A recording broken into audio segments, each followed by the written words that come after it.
Duri lehində. Görünməz adam yaşadığı uğursuzluqlar nəticəsində düşdüyü ağır vəziyyəti xatırlayaraq sözünə davam etdi. Mənim nə sığınacaq bir yerim, nə də paltarım var idi.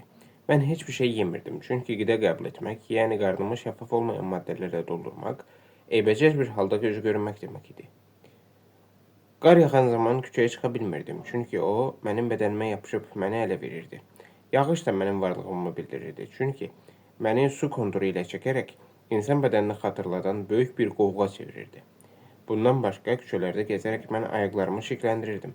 Bu da olduqca təhlükəli idi. Mən mütləq özümə paltar tapmalı idim. Bu fikirlərlə gəlib əvvəllər yaşadığım küçənin axırına çıxdım. Bu aralarda teatr kostyumları satan bir neçə mağaza olduğunu xatırladım. Nəhayət, mən axtardığım yeri tapdım. Bu, Duri Lane yaxınlığında bir döngədə çirkli, kiçik bir dükan idi. Onun pəncərəsi teatr kostyumları, saxta daşqaş, parik, çəkmə, domino və aktyorların şəkilləri ilə dolu idi. Mən qapının açıq olduğunu görüb içəri girdim. Qapıdan asılmış zəng çalındı. Sonra dükanda ağır ayaq səsləri eşidildi. Arxa qapıdan dükana alçaq boy, donqar, qolları uzun, ayaqları əyri bir adam girdi. O, bu uşaqları görüm Allahın lənətinə gəlsinlər deyə mızıldandı. Küçəyə çıxıb hər iki tərəfə göz gəzdirdi. Bir dəqiqədən sonra geri qayıdıb acıqlı halda ayağı ilə qapını örtdü. Nəysə mızıldanaraq yenə arxa qapıya yönəldi. Mən dükanın küncündə oturduğum yerdən ayağa qalxdım. Lakin o mənim hərəkətimi eşidib bir anlığa dayandı. Bir qədər dinşəyib, yeyin addımlarla arxa otağa keçdi. O qapının açıq qoyduğu üçün mən də onun arxasınca qonşu otağa keçə bildim. Üçüncə bir yığın maska tökülmüşdü. Stolun üstündə ev sahibinin soymuş yeməyi vardı. İnanın Kemp, orada durub onun qəhvəsinin iyini çəkmək, onun necə iştahla yediyini görmək mənim üçün asan deyildi. Nəhayət o yeyib qurtardı. Əlində sini otaqdan çıxdı. Əlləri məşğul olduğu üçün istəsə də qapını örtə bilməzdi. Onun ardınca zirzəmiyə, qaranlıq mətbəxə getdim. Sonra aşağıda qalmağımdan heç bir fayda görməyib yuxarı qayıtdım. Və onun kreslosunda oturdum. Aşağıda kərpiç döşəmənin üstündə çılpaq ayaqlarım lap donmuşdu. Buxarda od zəiflədiyi üçün mən düşünmədən oraya kömür atdım. Bu səs o saat ev sahibinin diqqətini cəlb etdi. O qapının ağzında dayandı və bütün otağı nəzərdən keçirdi. Məni görürmüş kimi dik üzümə baxıb dəhşətlə qulaq asdı. Nəysə mızıldanıb geri döndü və otaqdan çıxdı. Mən evi gözdən keçirməyə qərar aldım. Yataq otağı ilə yanaşı otaqda bir yığın köhnə paltar tapdım. Başım onlara qarışdığı üçün ev sahibinin çox iti eşitdiyini yadımdan çıxartdım. Oğrun-oğrun gələn ayaq səsləri eşitdim. Tezliklə ev sahibi əlində tapança qapıda göründü. O diqqətlə otağa nəzər salıb arxadan qapını örtdü və açarla bağladı. Birdən mən bağlı otaqda qaldığımı başa düşdüm. İlk anda özümü itirdim. Nə edəcəyimi bilmirdim. Sonra paltarları gözdən keçirməyə qərar aldım.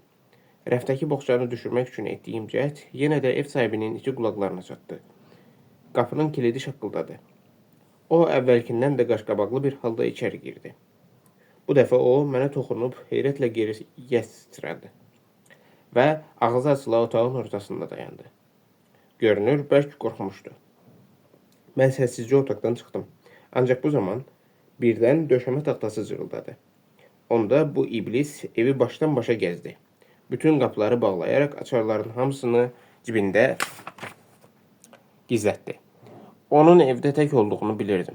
Ona görə də mən işi uzatmadan qirəvət tapıb arxadan onun başına bir zərbə indirdim. Başına vurdunuz, deyə Kemp səsləndi. Bəli, o pilləkənlə aşağı inərkən stulla onu vurdu. Bağışlayın, axı bu insanlıqdan uzaq hərəkətdir. İnsanlıq, mərhəmət, bütün bunlar adi adamlar üçündür. Başa düşün, Kemp, mən necə olursa olsun bu evdən geyimli çıxmalıydım. Həm də bu adam məni görməməli idi. Bunu etmək üçün mən başqa üsul tapa bilmədim. Sonra mən onun ağzına dəsmal tıxadım və onu döşəkağı ilə sarıdım. Döşəkağı ilə sardınız. Mən ondan bağlamaya oxşar bir şey qayırdım. Siz mənə elə baxırsınız ki, güya mən cinayət etmişəm, əziz Kemp. Axı onun tapançası var idi. O məni görsəydi, hər halda, Kemp dedi. Axı bu adam öz evində idi. Siz isə onu qarət etmişsiniz. Qarət? Allah eləməsin. Hələ bəlkə məni oğru da adlandırasınız. Kemp, siz axı o qədər axmaq değilsiniz ki, köhnə hava ilə oynayasınız. Məgər siz mənim vəziyyətimi başa düşmürsünüz? Kemp birdən, başa düşürəm. Axı bəs o qocanın vəziyyəti, deyə xəbər aldı. Görünməz adam yerindən sıçrayıb soruşdu. Nə demək istəyirsiniz? Kempin üzündə ciddi bir ifadə göründü. Nəysə demək istədi, lakin özünü saxladı. Bir yana baxanda başa düşürəm ki, başqa çarəniz yox idi. Ancaq yenə də, əlbəttə, mən olduqca çətin vəziyyətdə idim. Həm də qocanın dalımca düşməyi, tapancası ilə məni hədələməyi, qapıları açıb bağlamağı məni lap dəli eləmişdi. Özümdən çıxartmışdı. Siz məni təqsirləndirmirsiniz, elə deyilmi? Mən heç zaman heç kəsi günahlandırmıram, deyə cavab verdi. Bəs sonra nə etdiniz? Otaqları bir-bir diqqətlə gözdən keçirməyə başladım. Görünür, qoca çoxdan bu evdə tək yaşayırmış. Əvvəlcə mən lazım ola biləcək şeyləri hamısını kostyumlar olan otağa yığdım. Nəhayət, mən bir qədər gülünc, ancaq insan sifətindən o qədər də fərqlənməyən bir maska, tünd gözlük, çal bakembard və parik seçdim. Süfrə və ağ yun şərflə büründüm. Corab yox idi, ancaq qocanın çəkmələri mənim ayağıma gəldi. Dükkanda kassada 3 sovren və 30 şiling gümüş pul var idi. Şkafı sındırdıqda isə 8 font qızıl pul tapdım.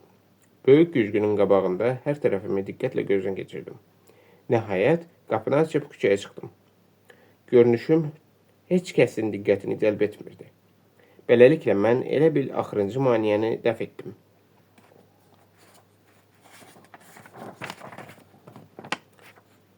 Mən yaxşı bir mehmanxanada nömrə tutdum. Tutub gözəl bir nahar etməyi və özümə yeni avadanlıqlar almağa qərar aldım. Azlıqdan taqətdən düşmüş halda bir restorana girib ayrıca kabinet tələb etdim. Afisantlar mənə maraqla baxır, lakin sorğu-suala cəsarət etmirdilər. Nəhayət, nahar edə bildim və gələcəkdə nə edəcəyimi fikirləşməyə başladım. Bayırda boran başlayırdı. Kemp söhbəti davam etdirmək üçün, bəs necə oldu ki, Aypingə gedib çıxdınız? Deyə xəbər aldı. Oraya işləməyə getdim. Mən əvvəlki halıma dönməyə qərar aldım. Mən sizinlə elə bu barədə danışmaq istəyirdim. Siz birbaşa Aypingə mi getdiniz? Bəli, əvvəlcə qeydlərimi və çek kitabçamı aldım. Alt paltarı və bütün lazım olan şeyləri əldə etdim.